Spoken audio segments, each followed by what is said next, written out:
사도 바울은 로마 교회, 고린도 교회, 데살로니가 교회에 편지를 쓰면서 너희는 거룩하게 입맞춤으로 서로 무난하라고 명했습니다.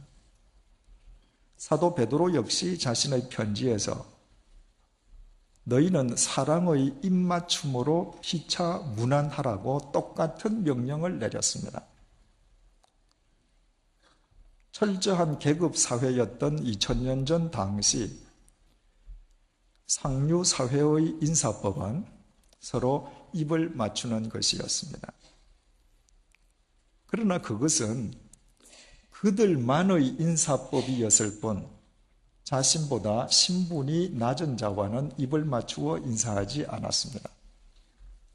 수준이 비천한 자들은 지체 높은 자의 손등이나 발등에 자신의 입술을 가져다 대는 것으로 인사를 대신했습니다.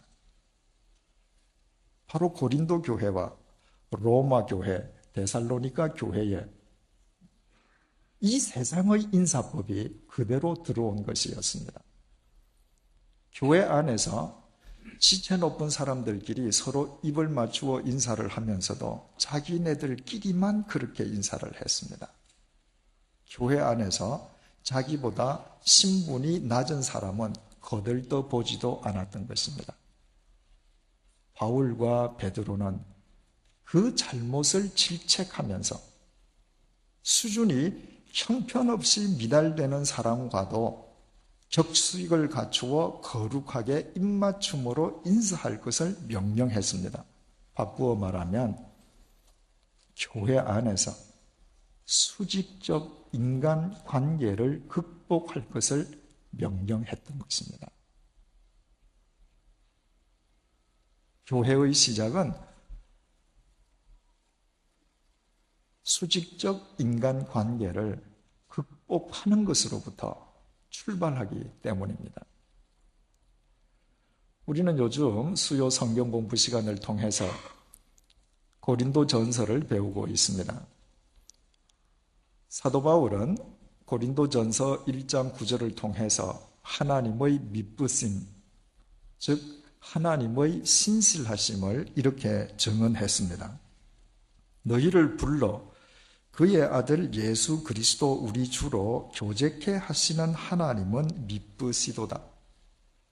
하나님께서는 우리를 부르셔서 당신의 독생자이신 예수 그리스도와 교제케 해주셨습니다.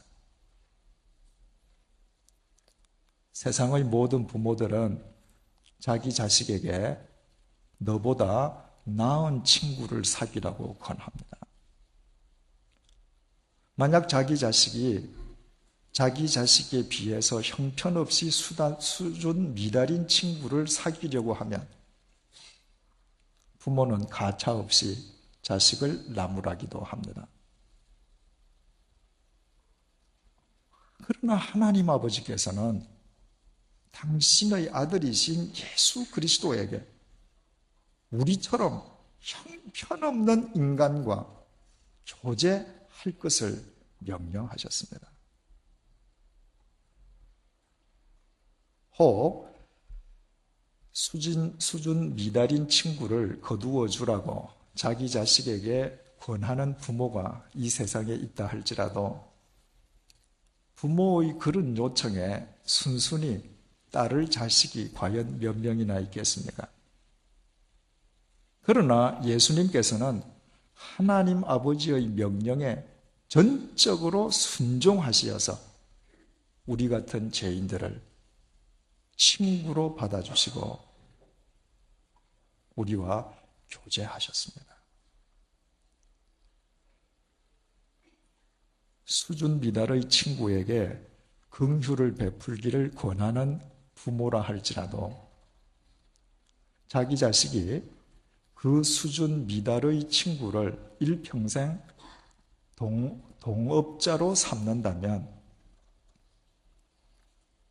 아마 모든 부모는 만사를 제쳐놓고 저런 친구와 동업하면 안 된다고 자식을 만류하고 나설 것입니다. 그러나 우리 하나님 아버지께서는 정반대셨습니다. 하나님께서 우리를 부르셔서 당신의 아들 예수 그리스도와 교제케 하셨다고 할 때 사도 바울은 교제라는 용어를 헬라어 코이노니아로 기술했는데 바로 그 단어는 동역자를 뜻하는 코이노노스에서 유래되었습니다.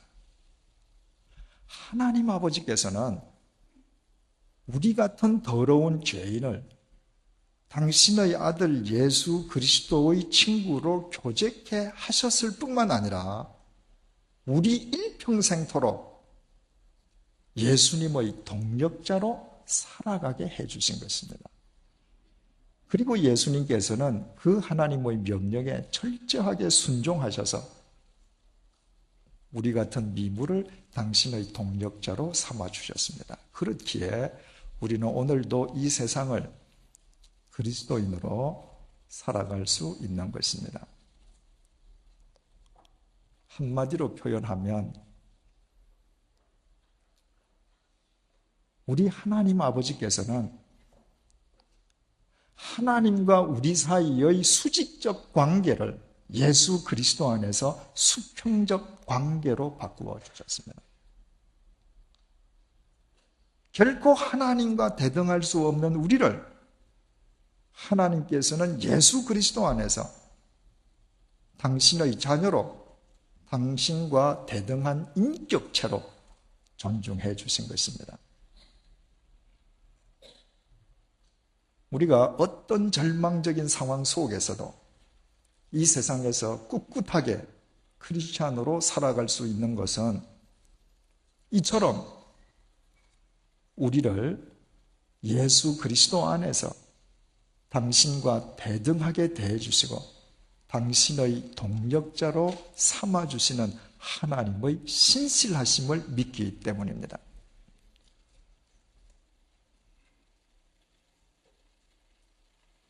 이처럼 하나님과 우리 사이의 수직적 관계를 하나님께서 먼저 허물어 주셨음을 우리가 진정으로 믿는다면 하나님의 그 은혜에 대한 우리의 보답은 두말할 것도 없이 우리가 만나는 사람 사이의 수직적 인간 관계를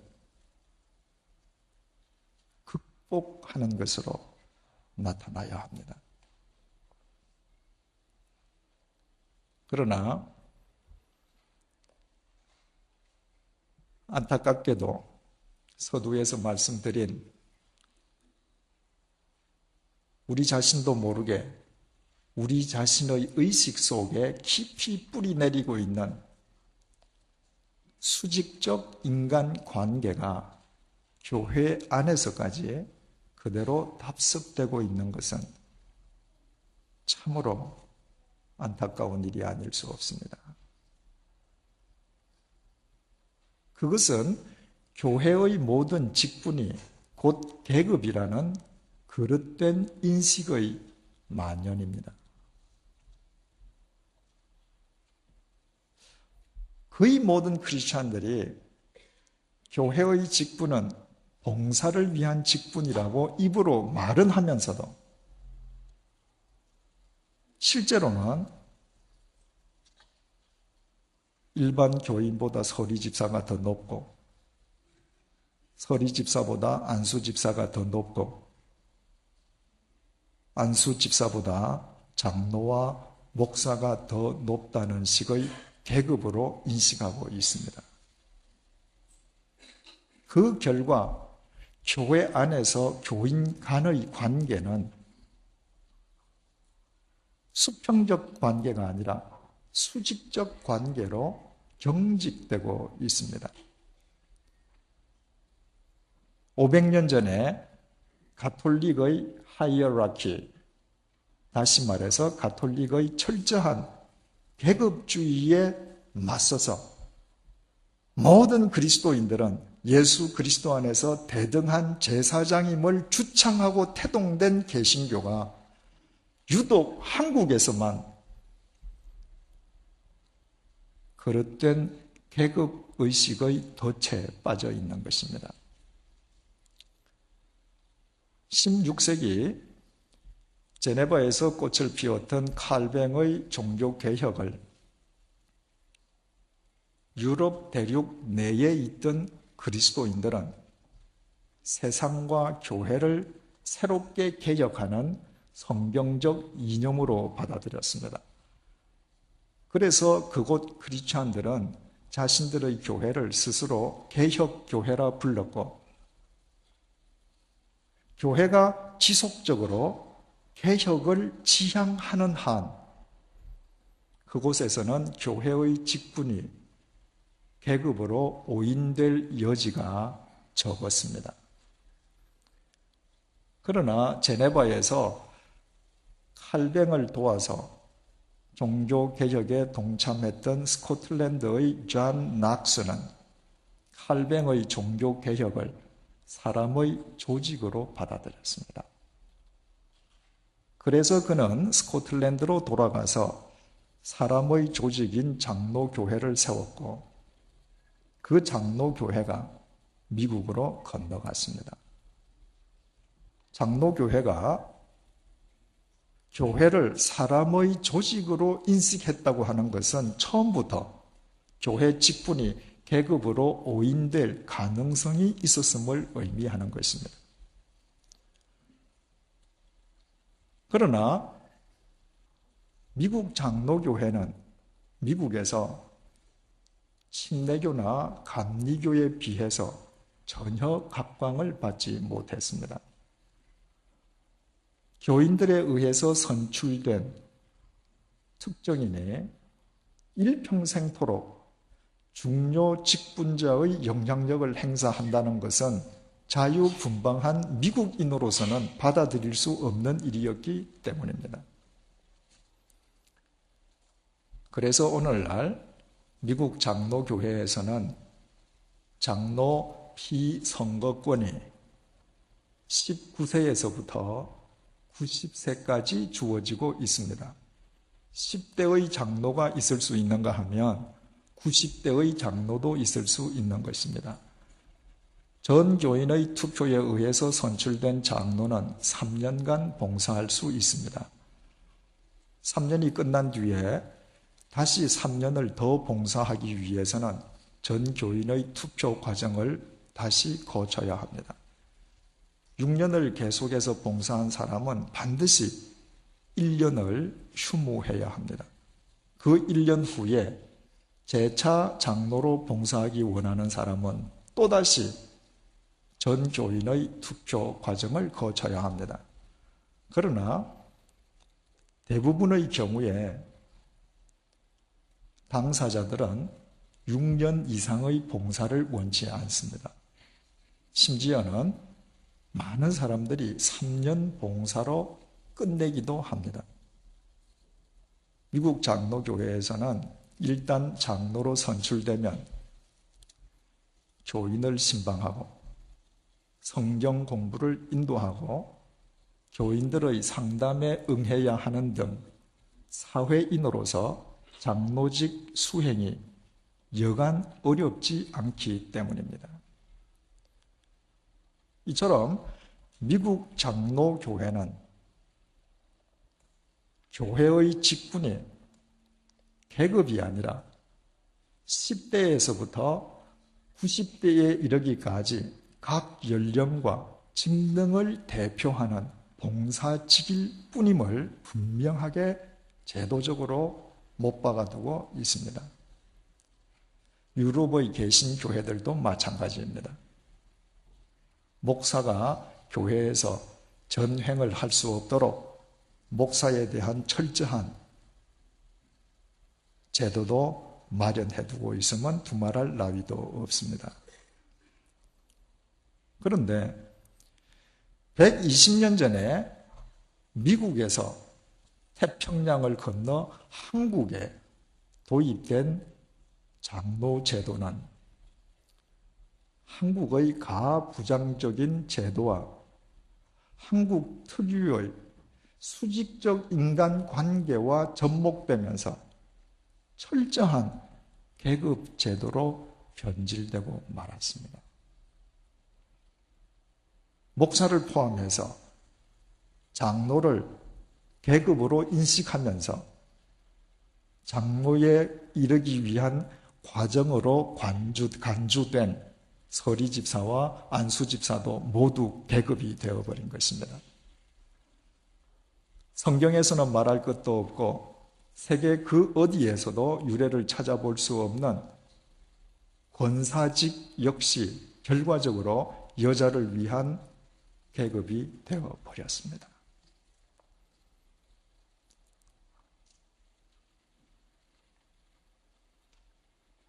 세계 개신교 교회 중에서 유독 한국 개신교회만이 이미 용도 폐기된 시효를 상실한 100년 전의 옷을 그대로 입고 있는 것입니다.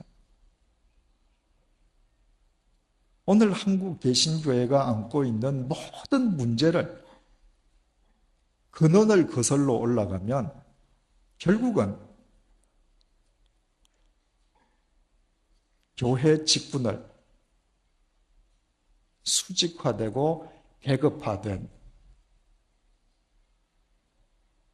낡은 옷을 여전히 입고 있는 데서부터 비롯되고 있음을 알게 됩니다.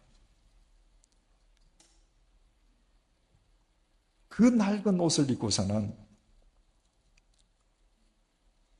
수직적 인간관계를 극복하지 않고서는 교회 안에서 참된 사랑과 봉사가 불가능할 수밖에 없고, 그것이 불가능하다면 아무리 사람이 많이 모여도 진정한 의미에서 교회일 수는 없는 것입니다.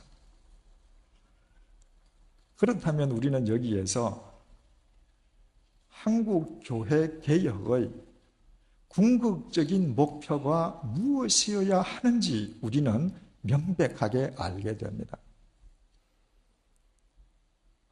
이미 시효가 지나버린 낡은 옷을 벗어버리고 수직적 인간관계와 교회의 모든 직분을 계급화시켜온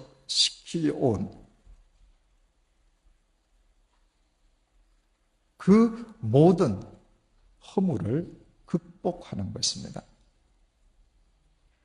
이 시대에 맞는 새로운 옷을 입는 것입니다. 작년에 집권 여당의 원내대표였던 실세 국회의원이 아파트 분양 원가 공개와 관련해서 대통령과 의견이 맞서자 대통령을 향해서 계급장을 떼고 이야기하자고 공개 발언을 해서 구설수에 올랐던 적이 있습니다. 그것은 집권 여당의 원내대표로서는 어느 무로보나 부적절한 발언이었습니다. 그러나 교회에서는 세상의 계급장이든 그릇 인식된 교회의 계급장이든 어떤 형태의 계급장이든 계급장을 떼지 않으면 안 됩니다.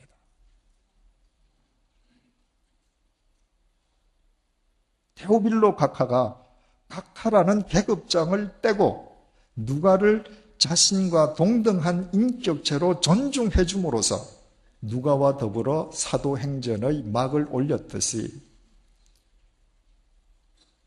로마 교회와 고린도 교회의 교인들이 자신의 계급장과 상관없이 형편없이 수준 미달인 교인들과도 거룩하게 입을 맞추고 서로 인사함으로 진정한 교회가 되었듯이 참된 교회의 출발은 그 교회를 이루는 모든 사람들이 어떤 형태의 계급장이든 계급장을 떼고 수직적 인간관계를 뛰어넘는 것으로부터 시작됩니다.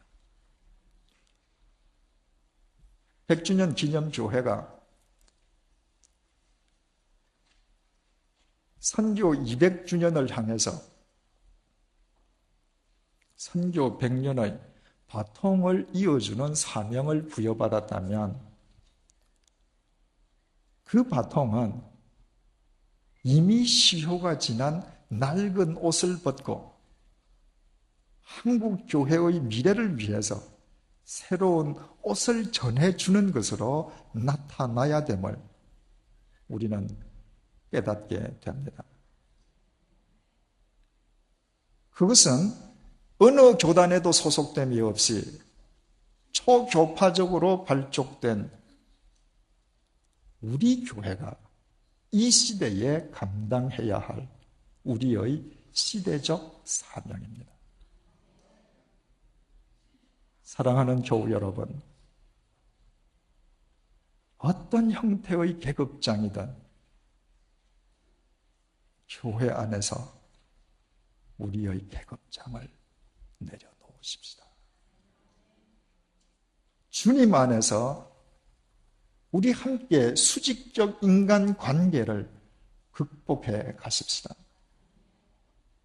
주님 안에서 모두 하나님의 자녀 된 자답게 정말 서로 사랑하며 살아가십시다. 이미 그 본래의 의미를 상실한 채 교회 계급의 의미로 전락해버린 기존 직분의 호칭 대신에 우리가 교회 안에서 서로 어떻게 부르는 것이 교회의 본질에 가장 합당한 성경적 호칭이 될 수 있는지 우리 함께 고민해 보십시다. 교회의 직분이 어떤 경우에도 배급화되거나 수직화되지 않을 수 있는 옷,